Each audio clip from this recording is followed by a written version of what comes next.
काही व्यक्ती, त्यांच्या कहाण्या, त्यांची जिद्द हे सगळंच सर्वसामान्य माणसासाठी प्रचंड प्रेरणादायी असतं आणि असंच एक प्रेरणादायी व्यक्तिमत्व, त्यांची कहाणी सध्या संपूर्ण देशभरात गाजताना पाहायला मिळते. मी सध्या बोलते चंदू चॅम्पियन या सिनेमाबद्दल. हा सिनेमा ज्यांच्यावर आधारित आहे ते आपल्या देशातले एक खरेच चॅम्पियन म्हणावं लागेल, रिअल लाईफ चॅम्पियन आपण ज्यांना म्हणतो तसे चॅम्पियन म्हणजेच मुरलीकांत पेटकर सर, जे आत्ता माझ्याबरोबर आहेत. त्यांच्याशी आज आपण खास बातचीत करणार आहोत. सर, टॉप न्यूज मराठीमध्ये तुमचं खूप स्वागत आहे. Thank you very much sir. Sir, इतका मोठा सिनेमा आल्यानंतर ही कथा सगळ्यांना कळाली.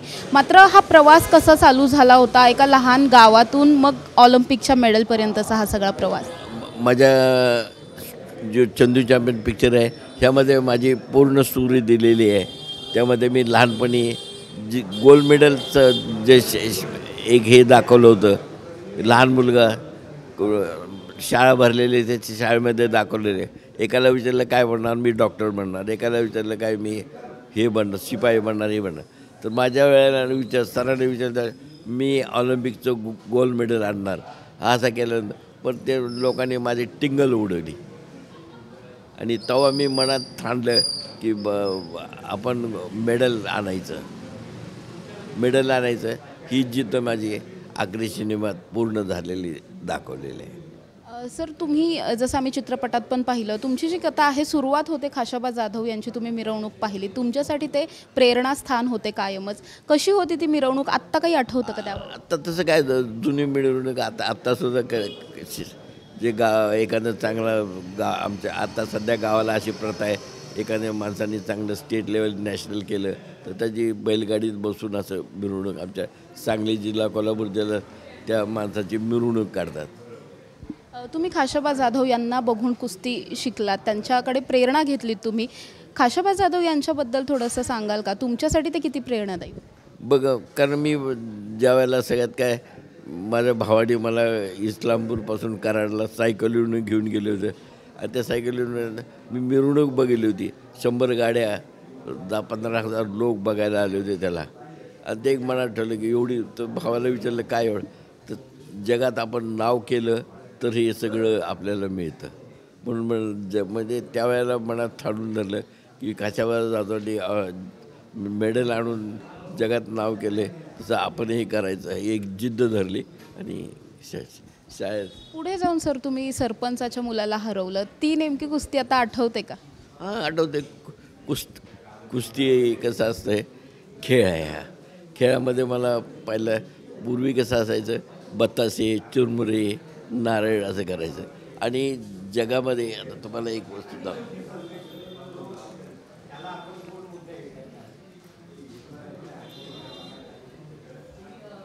मी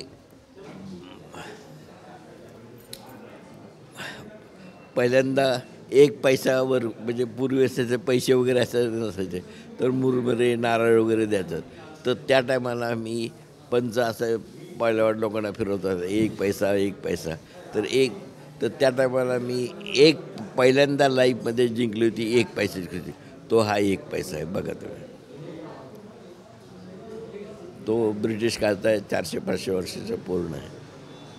आणि हे माझं पहिलं गोल्ड मेडल आणि पहिलं लाईफचं माझं प्राईज.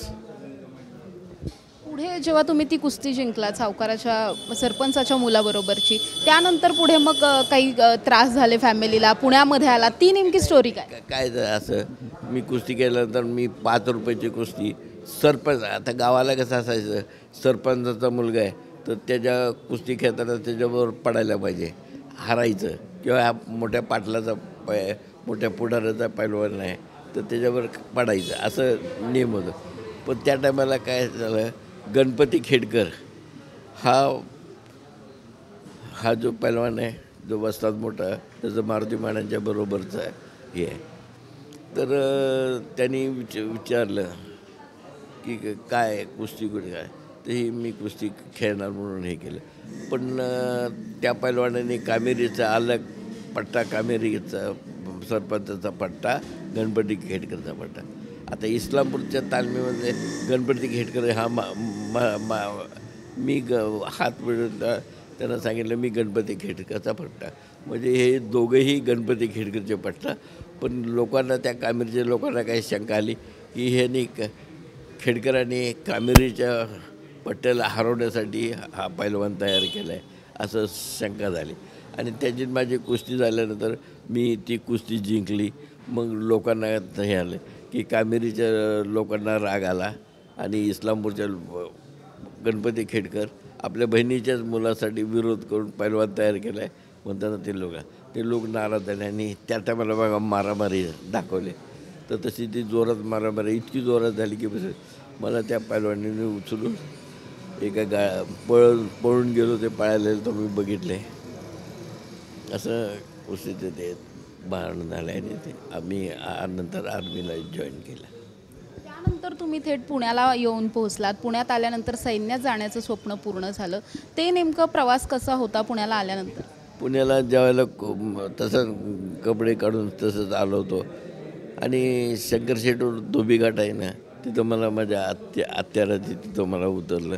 तर तिथं आत्याजवळ मी राहिलो आणि हे करून, आणि आत्याचे मिस्टर म्हणजे मला कसं डाईट वगैरे लागायचं, ह्याला कसं सांभाळायचं, तर त्या बाईंनी मला आवा म्हणून ते 2-3 वर्ष तिने सांभाळलं होतं.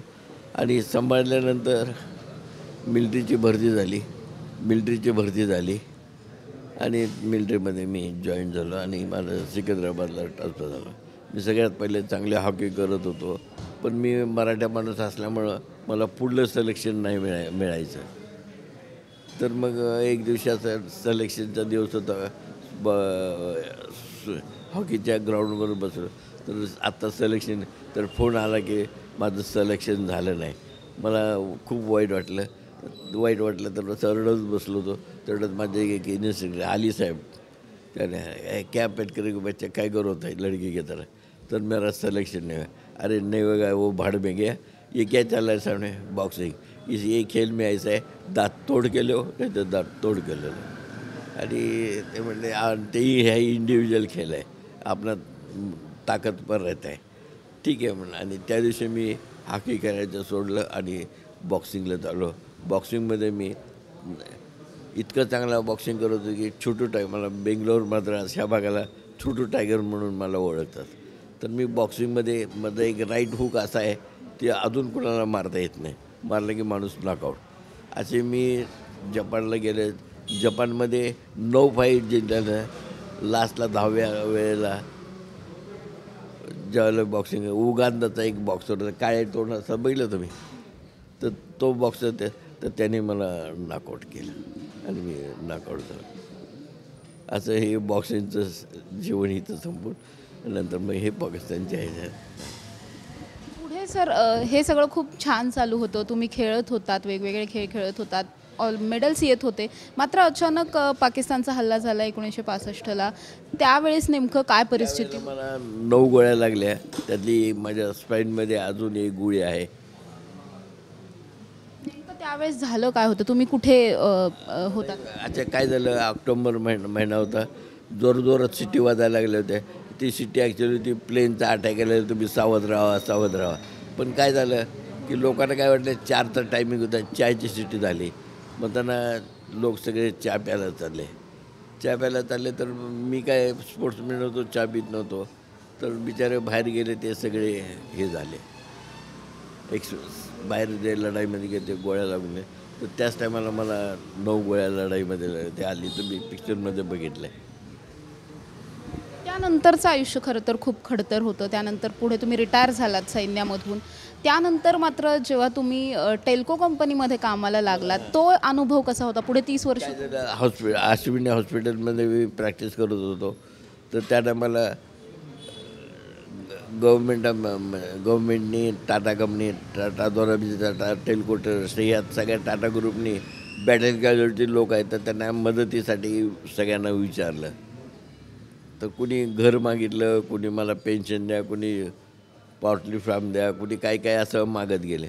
माझ्या वेळेला आले तर त्यावेळेला गमते ते, तुला काय पाहिजे, तर मला काय नको असं हे नाही, मला फक्त नोकरी द्या म्हणून सांगितलं. मग GR रिटायर्ड मुलगा गोसावीने मला टेल्कोमध्ये सर्व्हिस दिली. मी टेल्कोमध्ये 30 वर्ष सर्व्हिस केली. पुढे जाऊन सर जेव्हा विजय मर्चंट सर तुमच्या आयुष्यात आले, त्यांनी तुम्हाला खूप मोठी संधी दिली, त्यांचा रोल किती आहे या सगळ्या यशात? कारण ते हँडिकॅपचे अध्यक्ष होते ते अध्यक्ष होते, त्याच्यामुळं मला चांगलं प्रोत्साहन दिलं. त्यांनी रोटरी क्लब, लायन्स क्लबने सगळ्या कंपनीनं मदत करून मला पुढं ढकललं आणि त्या ह्याने केलं. आर्मी, नेव्ही, एअरफोर्स सगळ्यांनी मला मदत केली. पुण्याच्या लोकांनी पण मदत केली. असं करते पाहिजे. पुढे अखेर तुम्ही जे गोल्ड मेडल मिळवलं स्विमिंगमध्ये, नवा विश्वविक्रम केला, तेव्हाची मेहनत कशी होती, अनुभव कसा? मेहनत म्हणजे रोज प्रॅक्टिस, सकाळ संध्याकाळ प्रॅक्टिस करत होतो आणि चांगलं प्रॅक्टिस होतं. आणि सगळ्यात आनंद म्हणजे ज्या वेळेला मी वर्ल्ड रेकॉर्ड करून न्यू रेकॉर्ड गोल्ड मेडल मिळवलं, बक्षीस घ्यायला गेलो तर त्या टायमाला आपला झेंडा सगळ्यात उंच गेला, तो मला सर्वात आनंदाचा होता. सर, पद्मश्रीसाठी जेव्हा फोन आला तेव्हा नेमक्या भावना काय होत्या? अनेक वर्षांपासून इतकी जी मेहनत केली होती. नाही, त्याबद्दल असं काही मेहनत वगैरे असं काही नाही.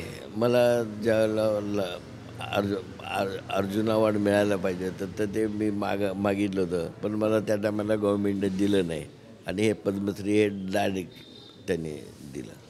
तेव्हा भावना कशा होत्या? सगळे आनंद होते, कारण आपल्याला अर्जुन अवॉर्ड पद्मश्री दिलं म्हणजे सगळे खुश होते. सर, एक शेवटचा प्रश्न आहे. तुम्ही प्रचंड जिद्दीतून हे सगळे यश मिळवलेलं आहे. अनेक लोक आपल्याला बघतायत, प्रचंड तरुण मुलं आहेत ज्यांना खूप लवकर डिप्रेशन येतं, त्यांच्या सगळ्यांसाठी तुम्ही काय सांगा? आता सध्या असं डिप्रेशन जाण्यासाठी कारणच नाही. मी हॅपीनेस डे बेस्ट डाईट मी सगळ्यांना सांगितले आणि मला बघून, आता माझं पिक्चर बघून आता लोक डिप्रेशनमध्ये जाणार नाही, ही माझी गॅरंटी आहे. आपल्या चॅनलचा नोंद करून आपण मला या चॅनलवर गणपतीला आरतीला बोलवलं आणि आरतीमध्ये माझी मुलाखत घेतली. तर असं चंदू चॅम्पियन बघा आणि जास्त मोटिवेट करण्यापेक्षा प्रत्यक्ष बघितल्यानंतरच कळेल. नक्कीच. थँक्यू सर, तुम्ही आमच्याशी संवाद साधलात. आपण आज सरांची संपूर्ण स्टोरी जी आहे ती त्यांच्याकडून जाणून घेतली. प्रचंड जिद्दीची ही सगळी कहाणी आहे, सगळ्यांना मोटिवेट करणारी कहाणी आहे. चंदू चॅम्पियन सध्या देशभरात गाजतोय. तुम्हीसुद्धा हा पिक्चर नक्की बघा आणि सरांची जी स्टोरी आहे ती प्रचंड मोटिवेट करणारी आहे, प्रेरणा देणारी आहे. त्यामुळे सर आज आपल्याला भेटले, त्यांनी आपल्याशी गप्पा मारल्या. खरंच सर, खूप थँक्यू तुमचे. आणि नक्कीच या अशा सगळ्याच योद्ध्यांकडून, रिअल लाईफ चॅम्पियन्सकडून आपण खूप काही शिकलं पाहिजे. कॅमेरा पर्सन निलेशसह Samruddhi Jadhav, top news Marathi, Pune.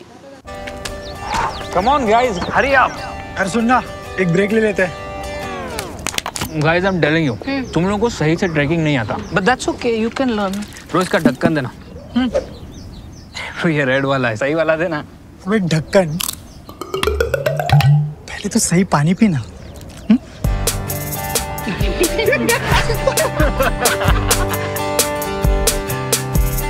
Manikchand Oxyrich, proudly Indian.